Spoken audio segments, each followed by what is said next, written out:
नमस्कार, मैं हूं पूजा और आप देख रहे हैं द न्यूज वर्ल्ड। खबरों पर जाने से पहले एक नजर डालते हैं टॉप हेडलाइंस पर।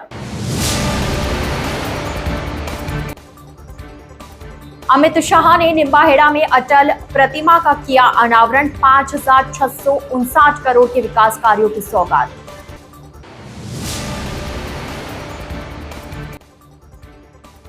गजेंद्र सिंह शेखावत का कांग्रेस पर हमला, बोले कांग्रेस ने वंदे मातरम को 2 हिस्सों में बांटा।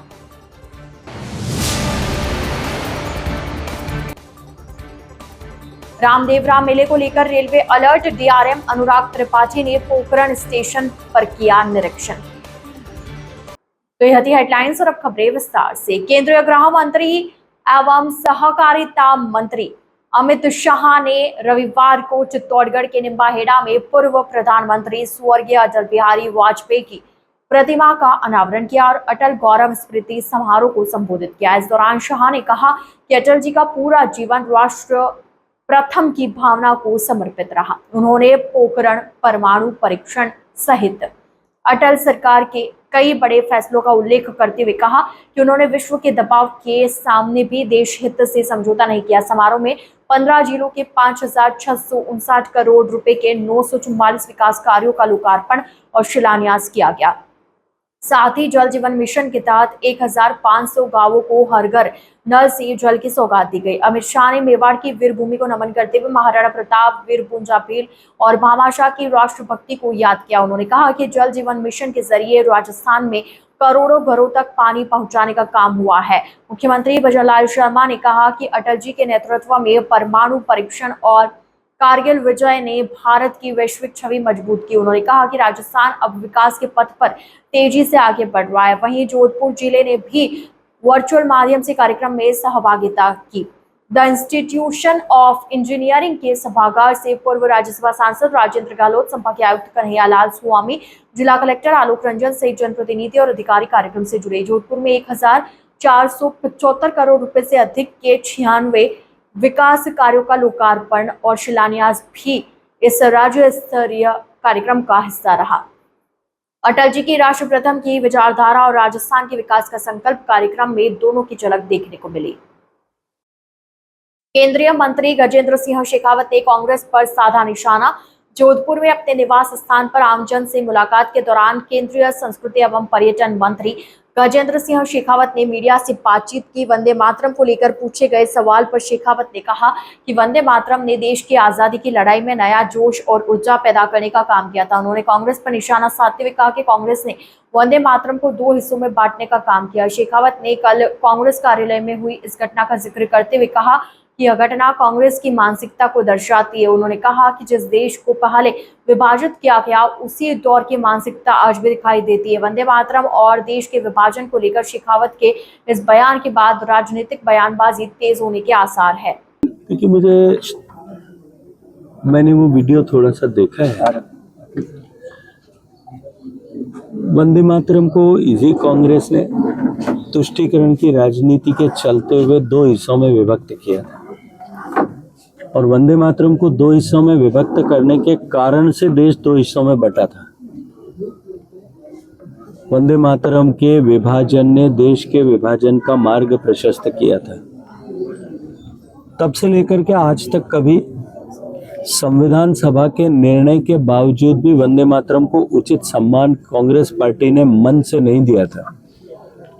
अब जब देश की संसद कानून पारित कर चुकी है, ऐसा महान गीत, जिस गीत ने भारत की आज़ादी के आंदोलन को न केवल दिशा दी, लाखों लोगों को आज़ादी के आंदोलन में समर्पित होने की प्रेरणा दी, देश के लिए बलिदान होने का लोगों में जज्बा पैदा किया और देश भर में विभिन्न स्थानों पर विभिन्न तरीकों से जो आज़ादी के आंदोलन चल रहा था, अलग अलग स्तरों पर लड़ाई चल रही थी, अलग अलग तरीकों से लड़ाई चल रही थी, उन सब को एकता के सूत्र में पिरोने का काम वंदे मातरम ने किया था। वंदे मातरम के लिए या प्रति उनका जो आचरण है ये दुर्भाग्यपूर्ण भी है, निंदनीय भी है और उसके साथ साथ में क्योंकि अब कानून बन चुका है तब ये इलीगल भी है।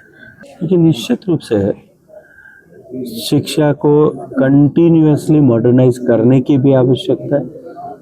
समय की मांग और आवश्यकता के अनुरूप परिपक्व करने की अभी आवश्यकता है। और जिस तरह से देश में कोचिंग इंस्टीट्यूट्स और ऑर्गेनाइजेशंस का मकड़जाल फैल रहा है, उनकी फीस सामान्य व्यक्ति, मध्यम वर्ग का व्यक्ति भरे, ये संभव नहीं है। इसलिए इस तरह का ऑनलाइन कोचिंग प्लेटफॉर्म बने जिस पर बच्चे खुद अपने कोर्स को खुद ऑप्ट कर सकते हैं, अडॉप्ट कर सकें, आगे उस पर तैयारी कर सकें। मुझे लगता है कि ये स्वागत योग्य कदम भी होगा और आने वाले समय में एक मील का पत्थर बनेगा।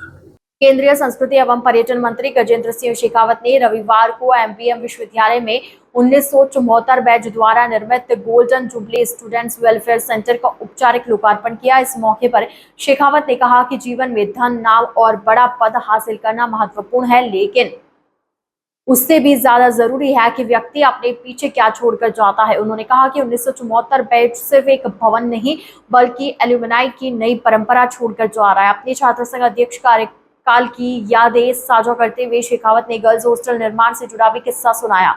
उन्होंने बताया कि 1993 में एक साथ 28 छात्राओं ने इंजीनियरिंग में प्रवेश लिया था और उनके लिए सुरक्षित हॉस्टल की व्यवस्था बड़ी चुनौती बनी थी। छात्र संघ के प्रयासों के बाद इस समस्या का समाधान निकाला गया। शेखावत ने 1974 बैच के प्रयासों की सराहना करते हुए स्टूडेंट वेलफेयर सेंटर को 50 साल की मित्रता का स्मृति मंदिर बताया। उन्होंने कहा कि समाज, परिवार और शिक्षण संस्थान से जो मिला है उसमें कुछ वापस लौटाना हमारा नैसर्गिक दायित्व है।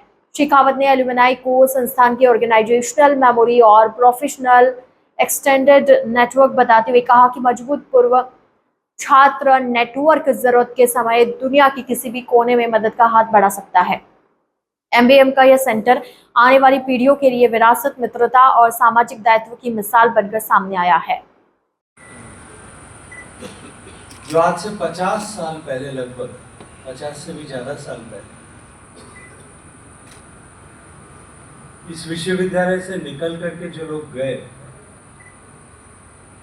उन्होंने अपनी अल्मा माटर को वापस पे बैक करने के दृष्टिकोण से निर्मित किया है। कभी भी इस परिसर में आता हूँ, जोधपुर विश्वविद्यालय के परिसर में आता हूँ, मुझे इतनी सारी स्मृतियां याद आने लगती हैं।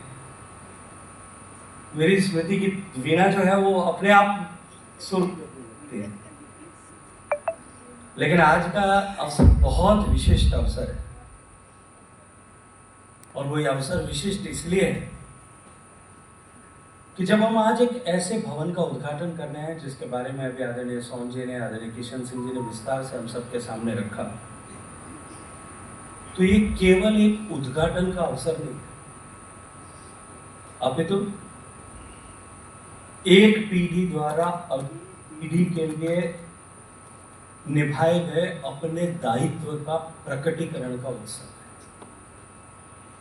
The responsibility which we have for the next generations coming, the responsibilities which we have for our parental institution, आज हम उस रिस्पॉन्सिबिलिटी को पूरा करने का उत्सव मनाने और आने वाले समय में लोग उससे प्रेरित हो सकें, इसका उत्सव मनाने के लिए हम सब लोग यहाँ एकत्रित आए। क्योंकि 1974 बैच के द्वारा बनाया गया golden jubilee students welfare centre, ये केवल ईंट से, पत्थर से, गारे से, सीमेंट से, स्टील से बना हुआ स्ट्रक्चर मात्र नहीं, अब तो ये स्ट्रक्चर और जिस तरह से आप सब लोग यहाँ एकत्रित आए, ये 50 साल की मित्रता का स्मृति मंदिर है। और मैं आज अपने आप को सौभाग्यशाली मानता हूँ। मैं अभी बात कर रहा था कि कल ही शाम को 1991 का बैच जो 1987 में आया था, जब मैं इस विश्वविद्यालय छात्र संघ का अध्यक्ष हुआ करता था और हम लोग सब साथ पढ़ रहे थे, वो बैच 1987 में आया था, उनके 40 साल पूरे हुए। तुझे एनसीआर में उस बैच के जितने मित्र साथी हम सब लोग वहां रह रहे, हम सब ने मिलकर के कल ही तय किया था, एक साथ बैठ करके काफी सारे लोगों ने मिलकर के, कि 40 years of togetherness of our friendship जो है उसको हम सेलिब्रेट करेंगे। आज में जिनको 50 साल हुए, उन्होंने ये स्मृति मंदिर बना करके हम सब के लिए भी एक निश्चित रूप से एक नया जो है वो आदर्श प्रस्तुत किया है। इस मातृ संस्था के प्रति कृतज्ञता के साथ साथ में हमारा जो भारत का संस्कार है, हमारी सभ्यता का जो मूल विषय है।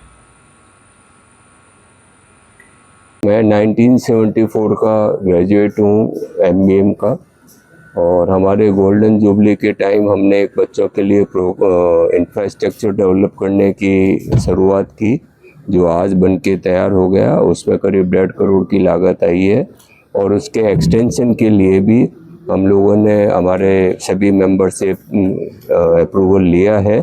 इस सहयोग के अंदर हमारे साथी किशन जी गहलोत है, जो कि नैरोबी में सेटल्ड है, और इन्होंने हमें भरपूर सहयोग, भरपूर प्रेरणा और हमेशा इंस्पायर कर रखते हैं। सारे प्रोजेक्ट में आपका बहुत ही अच्छा मार्गदर्शन और सहयोग रहा, और जो भविष्य में हम कंस्ट्रक्शन करने जा रहे हैं उसमें भी इन्होंने हमें आश्वस्त किया है कि ये प्रोजेक्ट आप अति शीघ्र करें, कोई भी तरह की तकलीफ नहीं आएगी। हम आभारी हैं। हमने जो भी कुछ प्राप्त किया है आज तक अपने जीवन में, वो सभी इसी कॉलेज से प्राप्त किया है, और अभी ये हमारा एक समय है कि हम कुछ न कुछ वापस गुरु दक्षिणा के रूप में इस कॉलेज को वापस दें। आज जो है हमारा एक बड़ा प्राउड मोमेंट है, और हमें गर्व है कि माननीय मंत्री जी गजेंद्र सिंह जी शेखावत साहब आप हमारे परिसर में पधारे, और हमारे यहाँ 2 भवनों का उद्घाटन किया गया, जिसमें एक हमारा 1974 बैच एलिमनी जो MBM का है उनकी तरफ से विश्वविद्यालय को समर्पित हुआ स्टूडेंट वेलफेयर सेंटर, जिसकी कीमत अभी 1.5 करोड़ रुपया आई है, और जो स्टूडेंट एक्टिविटीज़ और स्टूडेंट्स के स्किल के लिए काम में लिया जाएगा। दूसरा हमारा पेट्रोलियम भवन का उद्घाटन किया गया, जो कि छात्रों के लिए यहाँ पर क्लासेज डिपार्टमेंट का है, और एक पश्चिमी राजस्थान और बल्कि इसमें कहूँगा सारे राजस्थान के लिए एक मील का पत्थर स्थापित होगा। द्वितीय जोधपुर चैलेंज कप 2026 का आयोजन 8 से 12 सितंबर 2026 तक राजकीय उम्मेद स्टेडियम जोधपुर में सफलतापूर्वक किया जाएगा। महिला वर्ग की 4 टीमों ने इसमें हिस्सा लेने का निर्णय लिया। केंद्रीय मंत्री गजेंद्र सिंह शेखावत ने बताया कि जिला बास्केटबॉल एसोसिएशन द्वारा इस प्रतियोगिता का आयोजन किया जा रहा है। प्रतियोगिता में प्रथम, द्वितीय एवं तृतीय स्थान प्राप्त करने वाली टीमों को कैश प्राइज प्रदान किए जाएंगे। पुरुष एवं महिला वर्ग के लिए कुल 10 लाख की पुरस्कार राशि रखी गई है। इसके अतिरिक्त overall best player, best defensive player एवं बेस्ट शूटर को भी सम्मानित किया जाएगा। खिलाड़ियों के लिए 4 स्टार होटल में आवास एवं भोजन, स्पोर्ट्स न्यूट्रिशनिस्ट की सलाह के अनुसार स्पोर्ट्स स्पेसिफिक न्यूट्रिशन तथा होटल और खेल मैदान के बीच AC ट्रांसपोर्ट की सुविधा उपलब्ध कराई जाएगी। पिछले पूरे टूर्नामेंट के दौरान खिलाड़ियों एवं टीम अधिकारियों से सकारात्मक प्रतिक्रिया प्राप्त हुई है। आयोजन की व्यवस्था एवं खिलाड़ियों की सुविधाओं को लेकर सभी टीमों का अनुभव अच्छा रहा। प्रथम जोधपुर चैलेंज कप से प्राप्त अनुभवों के आधार पर आगामी संस्करण में आयोजन प्रबंधन, खिलाड़ियों की सुविधाओं, पोषण, परिवहन एवं खेल व्यवस्था को और बेहतर बनाने का प्रयास किया जाएगा। एक बार फिर एक साल बीत गया, समय बहुत जल्दी बीत जाता है। गत वर्ष जिस तरह से हमने प्राइज मनी 10 लाख रुपए रखी थी, और उसमें विनर्स और रनर्स के अलावा overall best player, best defence player और बेस्ट शूटर, इनको भी हमने सम्मानित किया था, कैश प्राइजेस दिए थे। एक बार फिर इस साल भी 8 तारीख से लेकर के 12 तारीख तक अगले महीने जोधपुर में बास्केटबॉल की धूम मचने वाली है, बास्केटबॉल के धूम सुनाई देने वाले।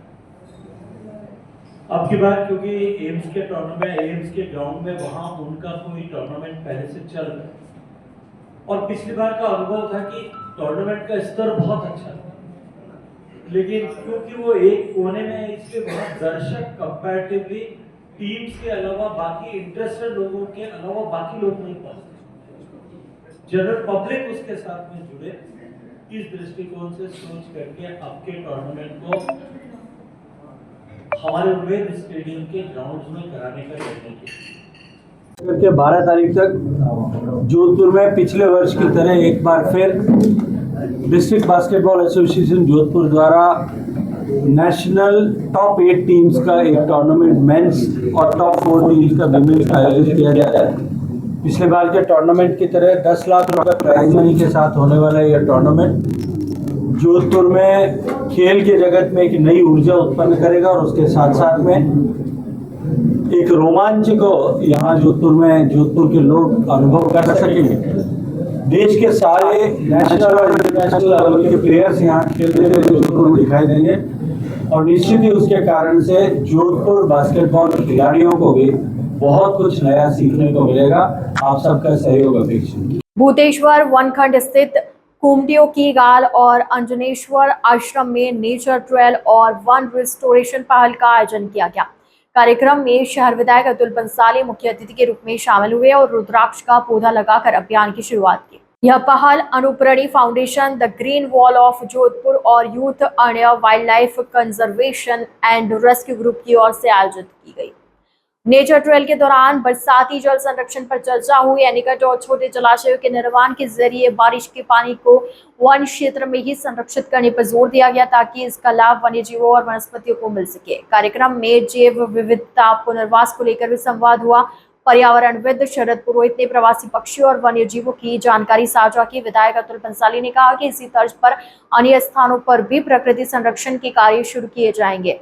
इसमें पौधारोपण के साथ वन्यजीव, प्रवासी पक्षी और हाउस स्पैरो कन्वर्जन पर भी काम होगा। वहीं the green wall of Jodhpur के विवेक अग्रवाल ने सीड बॉल्स के माध्यम से हरियाली बढ़ाने की अपील की। कार्यक्रम में एमएसजी वेलफेयर सोसाइटी की ओर से पौधारोपण शुरू किया गया। अनुप्राणी फाउंडेशन ने ट्री गार्ड उपलब्ध कराए, जबकि राकेश व्यास ने पौधे उपलब्ध कराए। प्रकृति संरक्षण, जल बचाव और जैव विविधता को बढ़ावा देने की यह पहल जोधपुर के लिए एक सकारात्मक कदम बनकर सामने आई।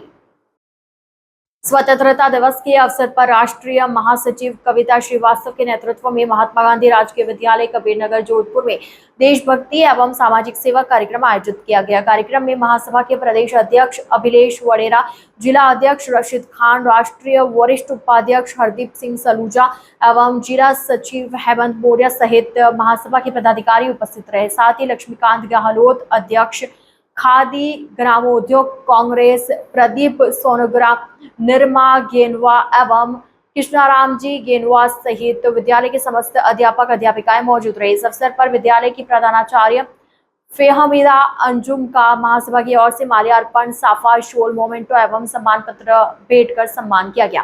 कार्यक्रम में विद्यार्थियों को ज्योमेट्री बॉक्स, लंच बॉक्स, खाद्य सामग्री एवं तिरंगा वितरित किया गया। कार्यक्रम में सर्वधर्म संभाव, शिक्षा और सेवा का संदेश दिया गया। विद्यालय परिवार एवं महासभा के पदाधिकारियों ने देश की एकता, अखंडता और भाईचारे को मजबूत करने का संकल्प लिया।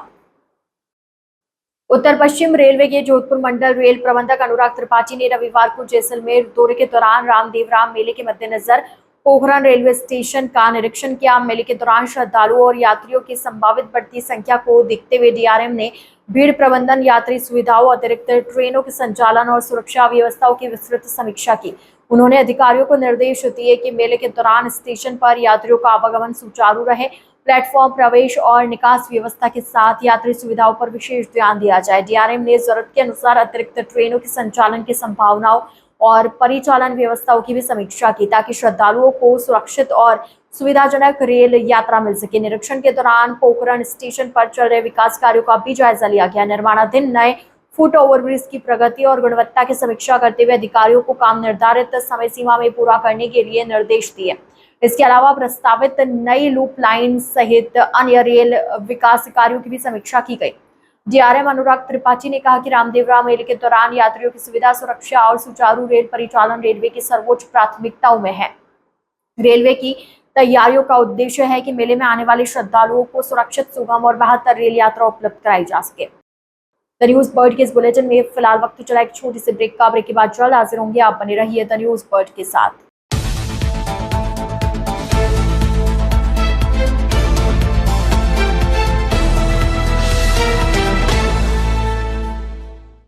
ब्रेक के बाद आपका स्वागत है। स्वतंत्रता दिवस के अवसर पर जायंट्स ग्रुप अनंत की ओर से महात्मा गांधी राजकीय विद्यालय हैवी इंडस्ट्रियल एरिया में देशभक्ति और हर्षोल्लास के साथ स्वतंत्रता दिवस समारोह आयोजित किया गया। कार्यक्रम की अध्यक्षता अभिलेश वडेरा ने की। समारोह में मुख्य अतिथि यूनिट डायरेक्टर अशोक महता और ओम जैन सहित कई गणमान्य अतिथि मौजूद रहे। विद्यालय के बच्चों ने देशभक्ति गीत, कविताएं, सांस्कृतिक प्रस्तुतियां और शानदार राजस्थानी नृत्य प्रस्तुत कर समारोह में रंग भर दिया। अध्यक्ष अभिलेश वडेरा और सचिव सुनील गुप्ता ने देशभक्ति गीत प्रस्तुत कर सभी का मन मोह लिया। वहीं विपिन लोढ़ा ने अपने प्रेरणादायी शब्दों से बच्चों और उपस्थित लोगों का उत्साह बढ़ाया। विद्यालय के प्रिंसिपल तेजराज ने अतिथियों का साफा पहनाकर और माला पहनाकर स्वागत किया।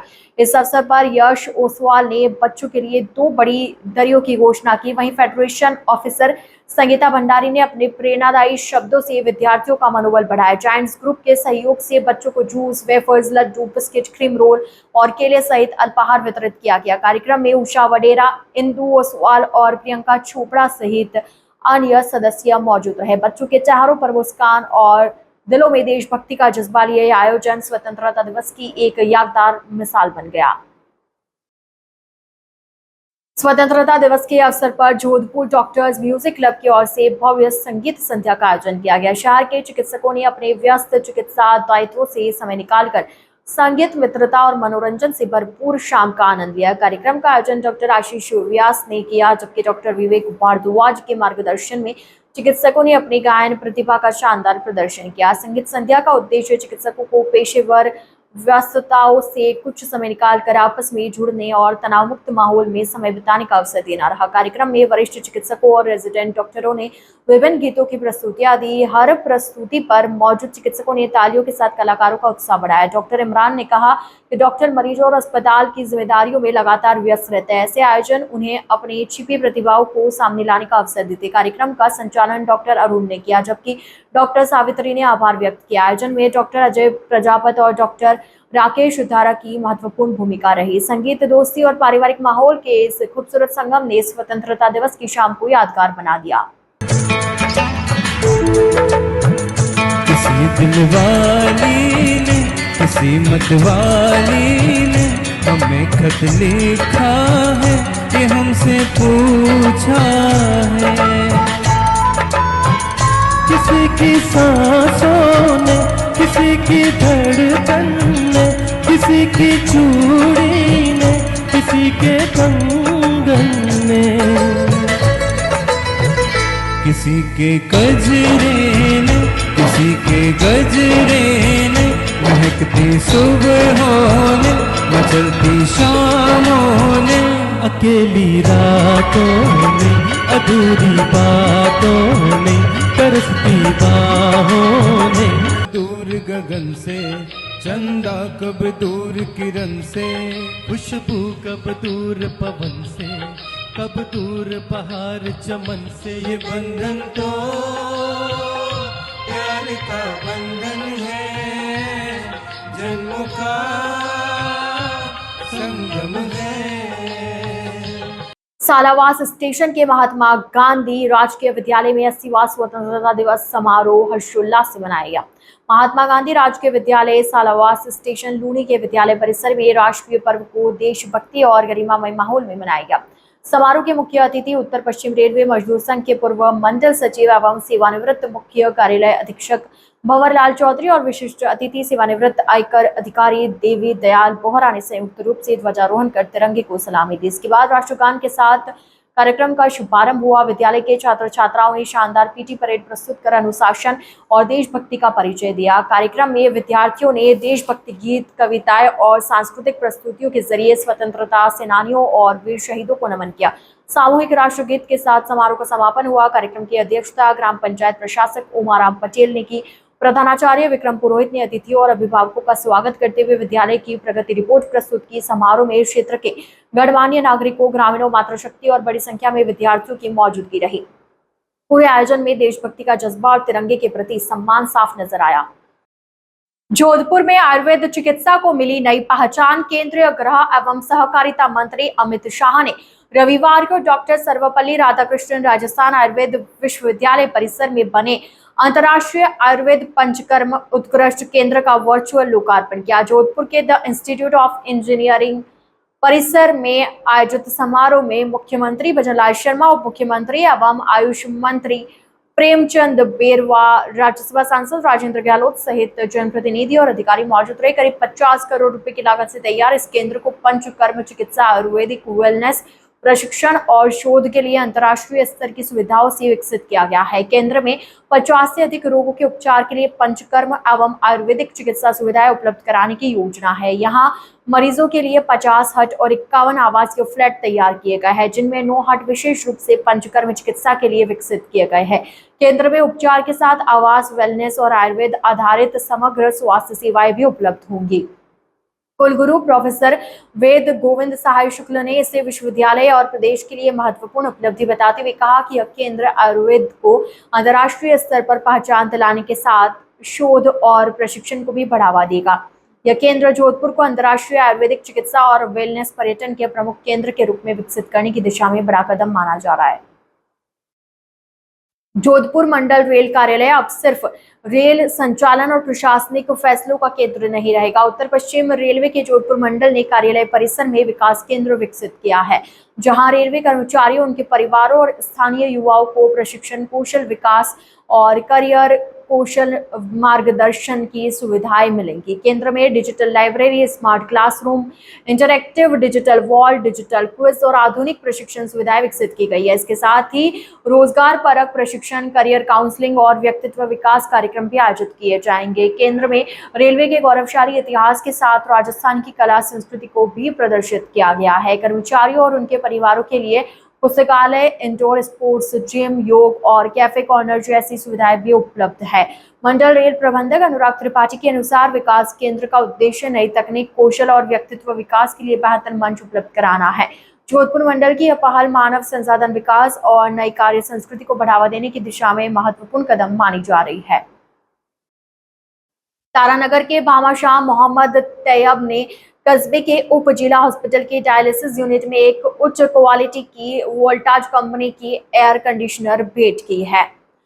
उनके इस सहयोग से अब क्षेत्र के किडनी मरीजों को डायलिसिस के लिए बाहर भटकना नहीं पड़ेगा। उप जिला हॉस्पिटल के पीएमओ डॉक्टर देवीलाल जोशी ने मोहम्मद तैयब एवं उनके परिवार का आभार व्यक्त किया और कहा कि हॉस्पिटल में डायलिसिस सुविधा शुरू हो चुकी है। डायलिसिस के दौरान मरीजों को ठंडी और साफ सुथरी व्यवस्था की आवश्यकता होती है, जिसके लिए एक एसी की जरूरत थी। भामाशाह मोहम्मद तैयब ने आगे आकर इस आवश्यकता को पूरा किया। पीएमओ ने कहा कि इस एसी के लगने से डायलिसिस यूनिट में मरीजों को आरामदायक माहौल मिलेगा और मशीनें भी बेहतर तरीके से काम कर सकेंगी। इससे मरीजों के समय और पैसे दोनों की बचत होगी। इस मौके पर समाज सेवी राजेंद्र सोनी, बनवारी लाल जहांगीर, मोहम्मद बिलाल सहित हॉस्पिटल का समस्त स्टाफ मौजूद रहा। हमारे जो तारानगर हॉस्पिटल में डायलिसिस यूनिट जो नई यूनिट शुरू होने वाली थी, जिसमें हमारे एक टेक्नीशियन और एक एसी की आवश्यकता थी। टेक्नीशियन का जो पोस्ट है वो राज्य सरकार की तरफ से हो गया है और हमारे जो तारानगर के भामाशाह है मोहन तैयब जी, उन्होंने अपनी तरफ से डायलिसिस यूनिट के लिए एक एसी यूनिट दान करी है। मैं इनका चिकित्सालय परिवार की तरफ से और मेरी तरफ से बहुत बहुत धन्यवाद और आभार प्रकट करता हूं और मैं चाहता हूं कि इसी तरह चिकित्सालय में तारानगर के जो भामाशाह है वो हमारे सहयोग और बढ़ चढ़ के भाग लेवें और जल्द ही मैं आश्वस्त करता हूं कि हमारी जो यूनिट जो हमारे माननीय जो पूर्व मंत्री महोदय है, जिनकी पूरी इसमें उन्होंने पूरा जोर लगाया पीछे कि भी कैसे न कैसे के डायलिसिस यूनिट तारानगर में शुरू हो, वो उनकी मंशा तो माननीय जो पूर्व नेता प्रतिपक्ष राधानाथ साहब हैं, उनकी जो मदद से अब हमारी ये जो डायलिसिस यूनिट शुरू होने वाली है और जल्द ही तारानगर में जो डायलिसिस यूनिट के लिए डायलिसिस कराने के लिए जिनको चूरू और बाहर अन्य जो बीकानेर, जयपुर जाना पड़ता था, उनका डायलिसिस जल्द ही यहाँ तारानगर में होगा। बहुत बहुत धन्यवाद। आगामी नगर पालिका चुनाव और पंचायती राज चुनाव को लेकर तारानगर विधायक नरेंद्र बुडानिया ने तारानगर स्थित अपने निवास पर कार्यकर्ताओं के साथ महत्वपूर्ण बैठक की। बैठक में चुनावी रणनीति, बूथ मैनेजमेंट और पार्टी को मजबूत करने को लेकर विस्तार से चर्चा की गई। विधायक नरेंद्र बुडानिया ने कार्यकर्ताओं से कहा कि आगामी चुनाव पार्टी के लिए बेहद महत्वपूर्ण है। सभी ने मजबूत होकर चुनाव लड़ना है। बुढ़ानिया ने कहा कि लोग आपको बहकाने का काम करेंगे, लेकिन आपने किसी के बहकावे में नहीं आना है। कांग्रेस पार्टी के लिए एकजुट होकर मेहनत करनी है।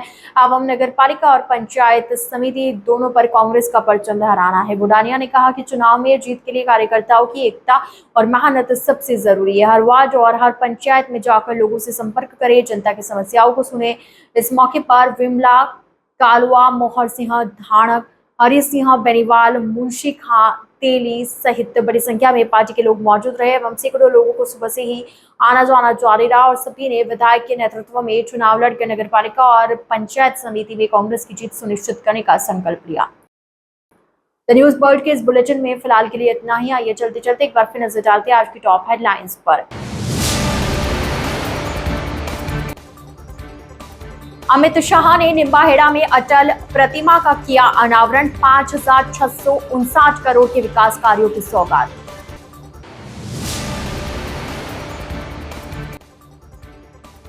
गजेंद्र सिंह शेखावत का कांग्रेस पर हमला, बोले कांग्रेस ने वंदे मातरम को 2 हिस्सों में बांटा।